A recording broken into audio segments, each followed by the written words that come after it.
اے خدا، اپنی شفقت کے مطابق مجھ پر رحم کر، اپنی رحمت کی کثرت کے مطابق میری خطائیں مٹا دے، میری بدی کو مجھ سے دھو ڈال اور میرے گناہ سے مجھے پاک کر، کیونکہ میں اپنی خطاؤں کو مانتا ہوں اور میرا گناہ ہمیشہ میرے سامنے ہے۔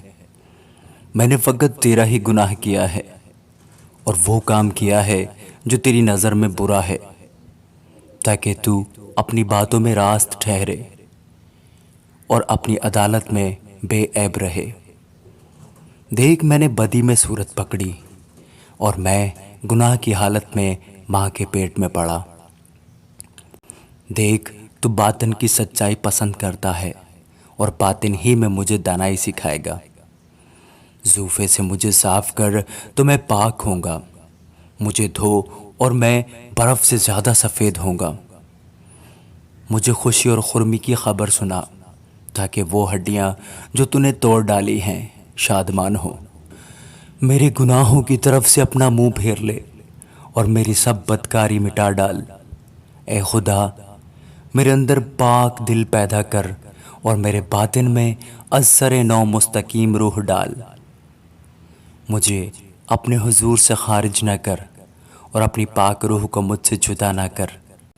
اپنی نجات کی شادمانی مجھے عنایت کر اور مستعید روح سے مجھے تب میں خطا کاروں کو تیری راہیں سکھاؤں گا اور گنہگار تیری طرف رجوع کریں گے۔ اے خدا، اے میرے نجات بخش خدا، مجھے خون کے جرم سے چھڑا، تو میری زبان تیری صداقت کا گیت گائے گی۔ اے خداوند، میرے ہونٹوں کو کھول دے تو میرے منہ سے تیری ستائش نکلے گی، کیونکہ قربانی میں تیری خوشنودی نہیں، ورنہ میں دیتا، سو ختنی قربانی سے تجھے کچھ خوشی نہیں۔ شکستہ روح خدا کی قربانی ہے۔ اے خدا، تو شکستہ اور خستہ دل کو حقیر نہ جانے گا۔ اپنے کرم سے صیون کے ساتھ بھلائی کر، یروشلم کی فصیل کو تعمیر کر، تب تو صداقت کی قربانیوں اور سوختنی قربانیوں اور پوری سوختنی قربانی سے خوش ہوگا، اور وہ تیرے مذبح پر بچھڑے چڑھائیں گے۔ آمین۔